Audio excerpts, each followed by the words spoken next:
Shalom Bapak Ibu, kita hari ini akan belajar mengenai setan. Ya, saya memberikan judul setan bisa masuk ke orang, ke binatang, ke benda-benda. Persiapkan Alkitab Anda, alat tulisnya, kita baca lebih dulu dari Matius pasal 8 ayat 28 sampai 34. Judul bacaannya, dua orang yang kerasukan disembuhkan. Setibanya di seberang, yaitu di daerah orang Gadara, datanglah dari pekuburan dua orang yang kerasukan setan menemui Yesus. Mereka sangat berbahaya, sehingga tidak seorang pun yang berani melalui jalan itu. Dan mereka itu pun berteriak katanya, "Apa urusanmu dengan kami, hai anak Allah? Adakah engkau kemari untuk menyiksa kami sebelum waktunya?" Tidak jauh dari mereka itu sejumlah besar babi sedang mencari makan. Maka setan-setan itu meminta kepadanya, katanya, "Jika engkau mengusir kami, suruhlah kami pindah ke dalam kawanan babi itu." Yesus berkata kepada mereka, "Pergilah." Lalu keluarlah mereka dan masuk ke dalam babi-babi itu. Maka terjunlah seluruh kawanan babi itu dari tepi jurang ke dalam danau dan mati di dalam air. Maka larilah penjaga-penjaga babi itu, dan setibanya di kota, diceritakanlah segala sesuatu juga tentang orang-orang yang kerasukan setan itu. Maka keluarlah seluruh kota mendapatkan Yesus, dan setelah mereka berjumpa dengan dia, mereka pun mendesak supaya ia meninggalkan daerah mereka. Bapak Ibu, di dalam Alkitab diceritakan, ya, di daerah orang Gadara datanglah dari pekuburan dua orang yang kerasukan setan dan sangat berbahaya, sehingga penduduk waktu itu tidak berani melintasi jalan itu. Namun ketika Yesus Kristus Tuhan lewat di jalan itu, maka dua orang yang kerasukan setan tadi datang kepada Tuhan Yesus. Dan dua orang ini sangat berbahaya karena masing-masing dirasuk oleh setan, jumlahnya sangat banyak. Nah, namun apa yang terjadi, ya? Lewat pembacaan itu kita lihat ayat 29, ya. Dan mereka itu pun berteriak katanya, "Apa urusanmu dengan kami, hai anak Allah? Adakah engkau kemari untuk menyiksa kami sebelum waktunya?" Artinya, iblis setan itu mengenal Yesus itu sebagai anak Allah.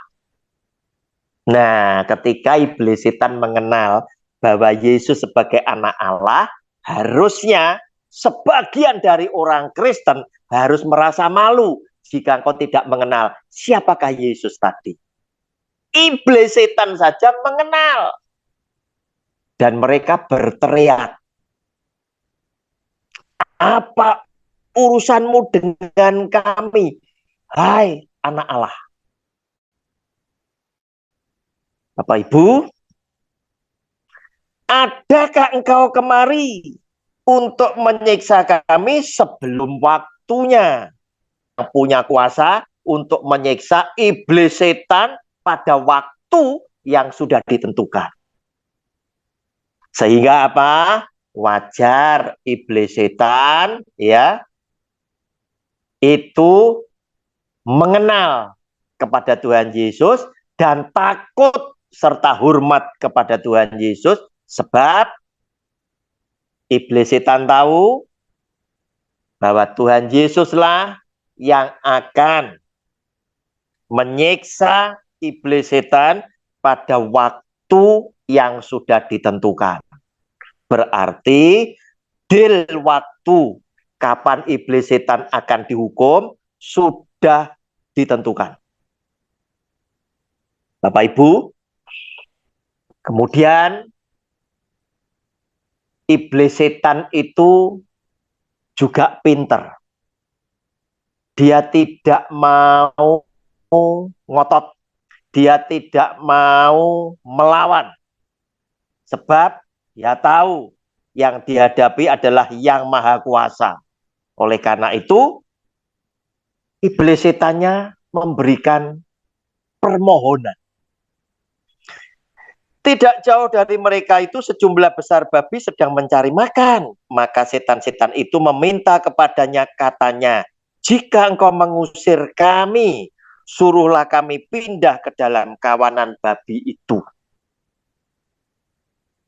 Iblis setan yang jumlahnya sangat banyak mengajukan permohonan kepada Tuhan Yesus, Tuhan, jika engkau minta untuk meninggalkan orang dua ini tadi, itu ada babi, kawanan babi, suruh aku pindah ke sana. Nah, Bapak Ibu, jadi kita tahu yang pertama, iblis setan bisa merasuk kepada orang. Yang kedua, iblis setan sengaja memohon kepada Tuhan Yesus untuk keluar dari orang tadi, masuk ke dalam kawanan babi, jika Tuhan Yesus mengizinkan, menunjukkan iblis setan tidak berani serta-merta melangkah tanpa seizin Tuhan. Dia masih tanya, suruhlah kami pindah ke dalam kawanan babi. Berarti iblis setan bisa masuk ke dalam binatang. 32, Yesus berkata kepada mereka, pergilah. Lalu keluarlah mereka dan masuk ke dalam babi-babi itu. Maka terjunlah seluruh kawanan babi itu dari tepi jurang ke dalam danau dan mati di dalam air. Nah, yang mati siapa? Yang mati babinya. Iblis setannya kemana? Dia cari tempat lain lagi. Bisa ke benda-benda, bisa di pepohonan, dan lain sebagainya. Yang jelas, iblis setan baru akan mati, baru akan dihukum sesuai dengan waktu yang sudah ditentukan oleh Tuhan Yesus. Oleh karena itu, Bapak Ibu, tidak usah heran jika di rumah Anda, atau di rumah siapa saja, atau mungkin di gereja, di tempat ibadah, ada iblis setan. Tidak usah heran. Ya. Yang penting, Anda tetap menjadi orang yang beriman. Iblis setan tadi juga mengenal siapa kamu. Dan ketika Anda menjadi pelaku firman Tuhan yang setia, iblis setan itu pasti takut untuk menampakkan diri di hadapan Anda dan saya. Bapak Ibu, enggak usah heran, enggak usah takut kalau rumahnya ada iblis setannya. Enggak usah takut. Iblis setan yang harus takut dengan kita sebagai anak Allah. Sama seperti ketika iblis setan mengenali Yesus. Apa urusanmu dengan kami, hai anak Allah? Demikian pula engkau yang menjadi anak-anak Tuhan Yesus karena engkau melakukan firman daripada Tuhan Yesus, engkau dikenal oleh iblis setan. Bapak Ibu, sebagai penutup, pastilah Anda bertanya kepada saya, bukti ayat firman Tuhannya ada di mana, Pak Roni?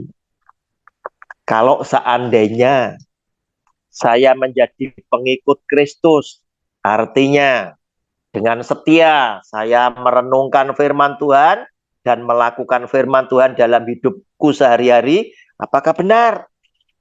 Kemudian iblis setannya tadi mengenal aku. Saya tunjukkan buktinya Bapak Ibu. Karena itu Anda cukup belajar dari Alkitab, ya. Baca Alkitab dengan sungguh-sungguh. Anda tidak perlu belajar dari mantan dukun santet, tidak perlu, ya. Tidak perlu daripada Anda tersesat. Ini lihat kitab suci, ya. Kisah Rasul pasal 19.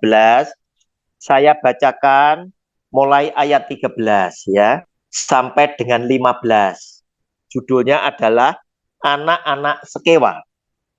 Juga beberapa tukang jampi Yahudi yang berjalan keliling di negeri itu mencoba menyebut nama Tuhan Yesus atas mereka yang kerasukan roh jahat dengan berseru, katanya, "Aku menyumpai kamu demi nama Yesus yang diberitakan oleh Paulus." Mereka yang melakukan hal itu ialah 7 orang anak dari seorang imam kepala Yahudi yang bernama Sekewa.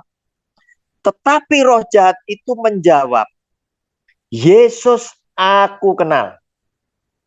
Dan Paulus," nah itu Paulus manusia, Yesus Tuhan, ya. Wajar kalau roh jahat itu mengenal Yesus, ya. Karena Yesus adalah Tuhan yang nanti akan menghukum iblis setan. Tetapi roh jahat tadi juga bilang, "Dan Paulus aku ketahui." Tetapi kamu, yaitu orang 7 tadi, anaknya imam Yahudi yang namanya Sekewa, hidupnya itu seperti tukang jampi-jampi. Tetapi kamu, siapakah kamu? Iblis setannya mencemooh. Iblis setannya, roh jahatnya itu menghina. "Aku tidak kenal kamu. Siapa kamu?" Itu tadi. Ya, kalau Bapak Ibu baca terus, nanti Anda akan menjumpai bahwa 7 anak-anak Sekewa akhirnya dihajar oleh roh jahat tadi. Dihajar oleh orang yang kerasukan roh jahat tadi. Memalukan sekali. Sebab apa? Mereka bukan pelaku firman Tuhan. Tetapi kepada Rasul Paulus yang adalah pelaku firman Tuhan, roh jahatnya bilang, "Paulus aku ketahui. Yesus aku kenal." Nah, Bapak Ibu, tidak usah takut. Sepanjang Anda adalah anak Tuhan yang setia, mendengar firman Tuhan, dan melakukan firman Tuhan di dalam hidupmu sehari-hari, Anda dikenal oleh iblis setan, dan iblis setan takut kepada Anda dan saya. Jika video ini menjadi berkat buat Anda, saya minta tolong bagikan kepada sahabat-sahabatmu, family, keluargamu, agar mereka juga belajar bersama-sama dengan kita, dan mereka juga diberkati. Tuhan Yesus memberkati Anda bersama keluarga, sebagaimana Tuhan Yesus sudah memberkati saya bersama dengan keluarga saya. Amin.